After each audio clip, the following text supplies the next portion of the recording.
નમસ્કાર, હું છું ગોપી ગાંગર અને આપ જોઈ રહ્યા છો નિર્ભય ન્યૂઝ. મારી સાથે કરસન બાપુ ભાદરકા જોડાયા છે. એમને રાજીનામું આપી દીધું છે આમ આદમી પાર્ટીમાંથી. એમની પાસેથી સમજવું છે કે એવા તો કયા કારણો છે, કારણ કે ક્યાંક જે આરોપો લાગી રહ્યા છે તેની પણ ચર્ચા કરીશું. પણ બાપુ, સૌથી પહેલા તો તમારી પાસેથી એ સમજવું છે, તમે તબિયતનું નામ લીધું છે કે તબિયત નથી સારી અને માટે રાજીનામું આપ્યું છે.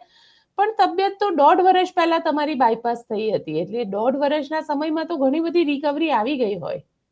હા, 1.5 વર્ષમાં તો ઘણી બધી સભાઓ પણ ગજવી છે આખા ગુજરાતમાં. તમારી વાત સાચી છે, પણ મારા શુભચિંતક અને પરિવારની એવી ઈચ્છા હતી કે બાયપાસ થયેલું છે, દોડાદોડીમાં સમયે લંચ ડિનર થઈ શકે ના થઈ શકે, સમયે દવા લઈ શકે ના, તો એ લોકોના લાગણીને આધારે મેં એવું નક્કી કર્યું કે હું થોડો આરામ કરી લઉં. અને મજા આવે છે ગઈકાલના રાજીનામાથી આજે 24 કલાક જેવું થયું, ખૂબ આનંદ આવે છે. જી, 24 કલાકે તમને આનંદ આવી રહ્યો છે, પણ તમારી પાસેથી એ સમજવું છે કે આમ આદમી પાર્ટીમાં એવા તો કયા કારણો હતા કે તમે રાજીનામું આપી દીધું? કોઈ કારણ કે કોઈ તમારા તબિયતનું બહાનું લોકોના ગળે નથી ઉતરતું. એ તો લોકો જાણે, પણ બાનું નથી. ઓન રેકોર્ડ મારી બાયપાસ થયેલી છે. અને પાર્ટીની જે વાત છે, તો એમાં તો હું બહુ નસીબદાર છું કે આમ આદમી પાર્ટીએ જે મને પ્રેમ કર્યો. મારા રાજીનામામાં બે બાબત મેં બધાને કહ્યું છે, બે બાબત અલગ પ્રકારની તમને જોવા મળી હશે. એક તો મેં મારા રાજીનામામાં પાર્ટીના સારા ભવિષ્યની શુભેચ્છા પાઠવી છે. લગભગ હમ. મારા ધ્યાનમાં આવું રાજીનામું કોઈ નથી આવ્યું. અને બીજું, મને કોઈ ફરિયાદ નથી. નહીં તો લોકો છોડે એટલે પછી જે એની ચટણી કરે, આમ જતું તેમ હતું.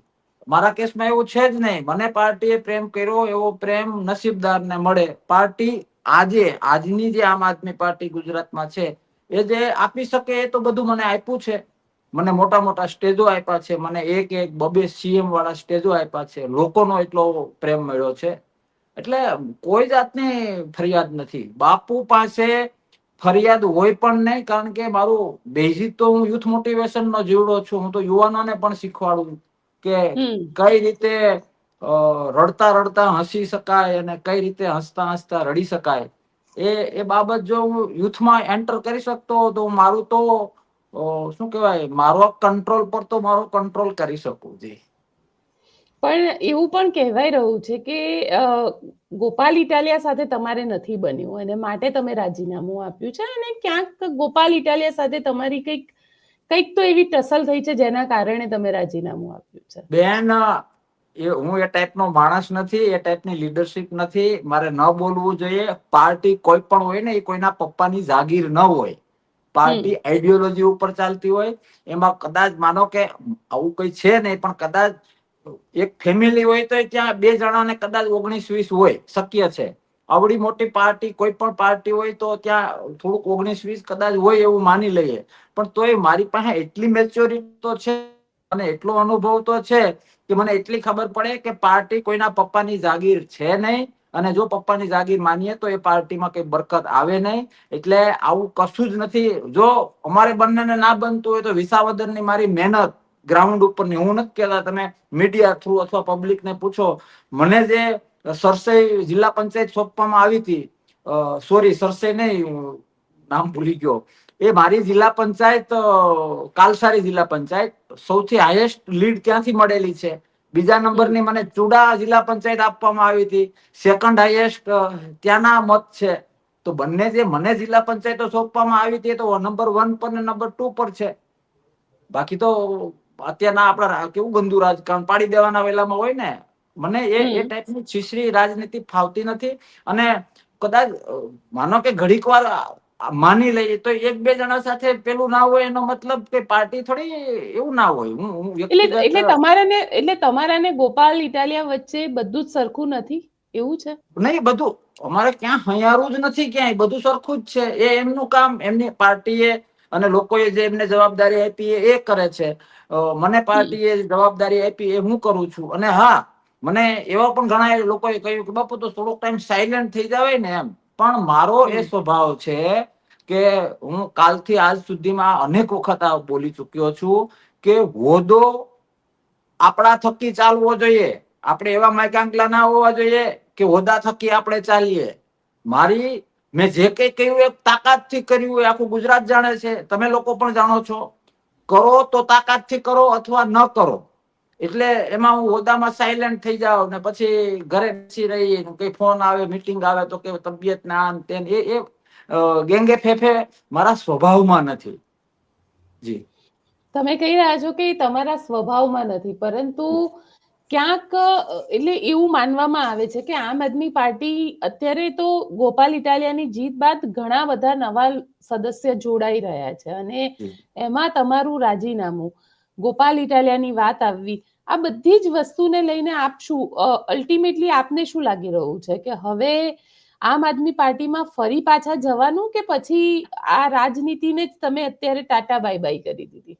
જો આમ આદમી પાર્ટીમાં જવાનો તો કોઈ પ્રશ્ન નથી, અને સળંગ આખી રાજનીતિની વાત કરીએ તો હું નાનો હતો ત્યારે મારા બા મને શીખવાડતા, કેતા કે બેટા મજા મજા કરવાની, કાલની કોને ખબર છે. એમ મારો જવાબ પણ તમને એ છે કે કાલની કોને ખબર છે.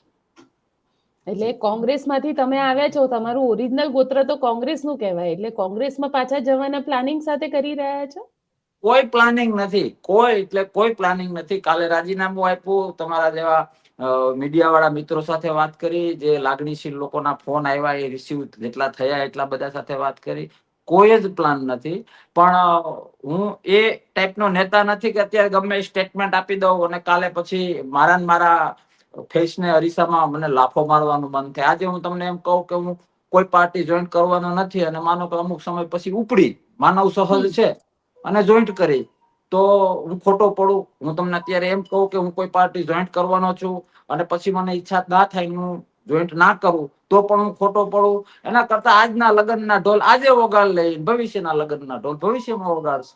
જી.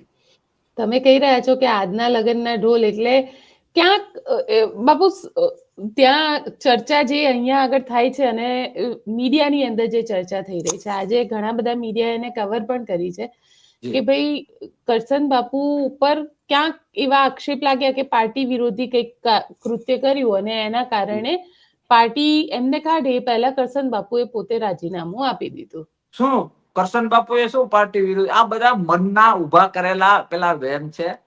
પાર્ટી વિરુદ્ધનું કામ કરશન બાપુ કરે. જે મને નજીકથી ઓળખે છે એને ખબર છે કે આ એક ઘાન બે કટકા વાળો માણસ છે. હું મોઢે કહું, મારે કોઈ સામે પર્સનલ તકલીફ પડે ને તો પાછળથી જે ચાપલુસી, પાછળથી જે ખાણ ખુદ ને છે ને, એ મારા સ્વભાવમાં જ નથી. હું યુથને જે નોન પોલિટિકલી શીખવાડું છું ને, કે જીવનનો આનંદ લેવો હોય તો આ કરવાનું હોય. મને પાર્ટી વાળા ઓળખે છે, અને નજીકથી ઓળખનારા બધા ઓળખે છે કે આ માણસનું આવું ગેંગે ફેફે હોય જ નહીં.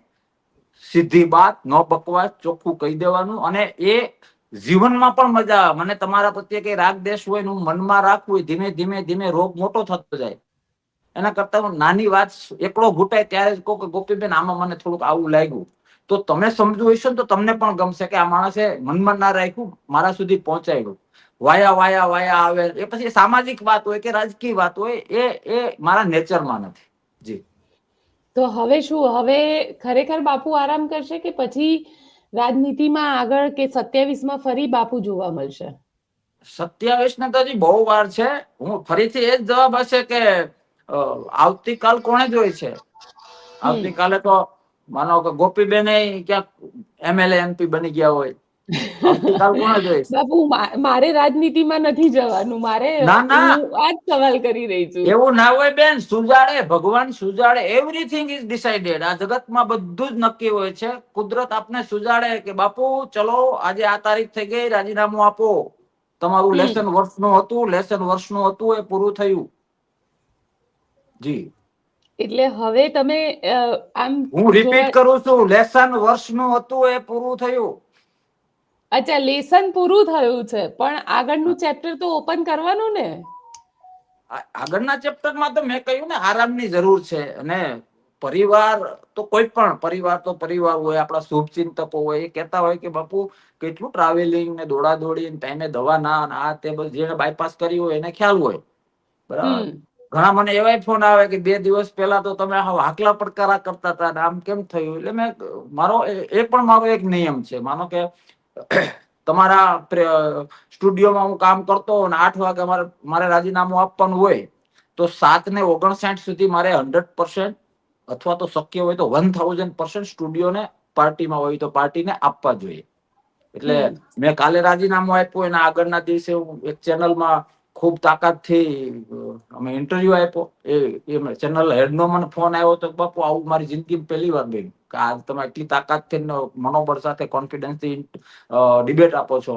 અને બીજે દિવસે પેલું છે તો અચાનક કઈ થયું કે આ દુનિયામાં, એમાં ખાસ કરીને કરશન બાપુ ભાદરકાના કેસમાં ક્યારેય કશું અચાનક નથી થતું. મને ખૂબ ડેપ્થમાં જઈને વિચારવાની ટેવ છે, અને પછી નિર્ણય લીધા પછી કોઈ પણ પરિસ્થિતિમાં હાઉ ટુ સ્માઇલ હું જાણું છું, અને છોકરાઓને શીખવાડું પણ છું. જી. એટલે બાપુ, તો આ 24 કલાકમાં એવું તો શું થયું હતું? કઈ નથી થયું. આ બધી લાંબા ગાળાની પ્રોસેસો હોય છે. લાંબા ગાળાની પ્રોસેસો હોય છે, બરાબર. અને આજે આપણે ઘણી બધી એવી વાતો કરવી છે કે જે તેજને ટકોર ગણી, બરાબર. એવું કશું જ નથી થયું. પણ મને એવું લાગ્યું કે હવે મારે આરામ કરી લેવો જોઈએ, પરિવારના સભ્યોનું અને મારા શુભચિંતકનું માનવું જોઈએ. અને મને મારા ખૂબ નજીકના મિત્રો છે ને, એ આ વાતને નાને કઈ લેવા દેવા નથી, પણ શાણા માણસોને કદાચ કઈ સમજ પડે તો આમાં, મારી આંખોને આંખો નથી કહેતા, મારી આંખોને એક્સરે મશીન કહે છે. એટલે જે નજીકના છે ને, એ લોકો મને ફોને ના કરે, ને છાતીએ પાણી હોય કે બાપુએ ડિસિઝન લીધું તો 17 ગણે ગાડીને પીધું હશે, અને બેન સાચે 17 ગણે ગાડીને પીધું છે ને, એટલું સ્વસ્થ, સાત્વિક ને પવિત્ર પાણી છે, બહુ ટેસ્ટી છે. રૂબરૂ મળશું ત્યારે પાણીની વધુ વ્યાખ્યા હું તમને કહીશ. અચ્છા બાપુ, તો હવે મને એક, કારણ કે તમે પોતે પણ એક મોટિવેશનલ સ્પીકર રહ્યા છો અને છો ઇનફેક્ટ, તો મારે એ બી સમજવું છે કે જે લોકો રાજનીતિમાં આવવા માટે ટ્રાય કરી રહ્યા છે અને આ રાજનીતિ રાજનીતિના છે અનુભવ, ક્યાં? બધે રાજકારણ છે. હા, એટલે રાજનીતિ શબ્દ રાજનીતિ અને રાજકારણમાં થોડો ફરક છે, પણ થોડોક એમાં જે નહીં. હું બેન ઘણી વખત તમને રોકું. એક સત્ય, એક પ્રેમ, એક રાજનીતિ, આવા અમુક શબ્દો દુનિયામાં સૌથી વધુ બદનામ થાય છે. પ્રેમ ક્યાંય હોતો નથી, સત્યને પણ ક્યાંક ને ક્યાંક બીજા કપડા પહેરાવવામાં આવે છે રાજનીતિના નામે. બધું આવું ઇન જનરલ વાત કરું છું, પાર્ટી બેઝ ઉપર વાત નથી કરતો. અને આ બધું મારા કરતા તમે વિશેષ જાણો છો.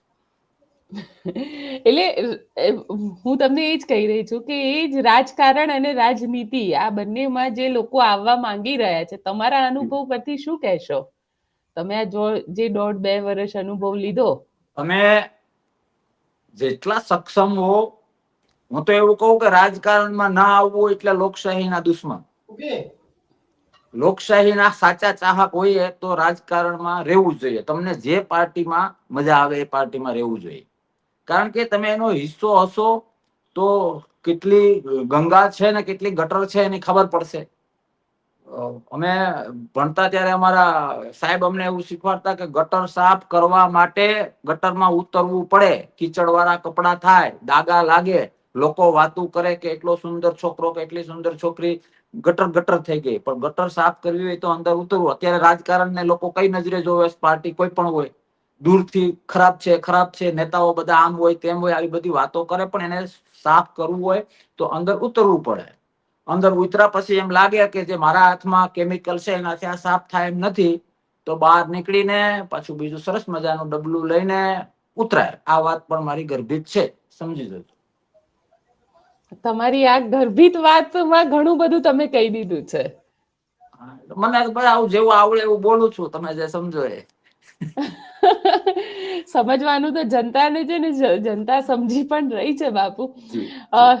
અચ્છા, એક સવાલ તમને એ પણ પૂછી લઈશ, કારણ કે આજનું જે યુથ છે, ઘણા બધા યુવા નેતાઓ આવી રહ્યા છે, અને આમ આદમી પાર્ટીમાં તો ઘણા બધા જે યુવા નેતાઓ જોડાઈ રહ્યા છે, એ લોકોને શું કહેશો તમારા અનુભવથી? તાકાતથી મહેનત કરો, અને યુવા ભગવાનને પ્રાર્થના કરું, અને દરેક યુથને પણ એક વિનંતી કરું કે માનસિક રીતે યુવા રહેજો. મેઇન બાબત એ છે. આપણે જે ફિઝિકલી એજને આધારે કે આ વર્ષે એ આખો અલગ ચેપ્ટર છે, પણ રાજનીતિ કે રાજકારણમાં પણ આ મહત્વનું છે.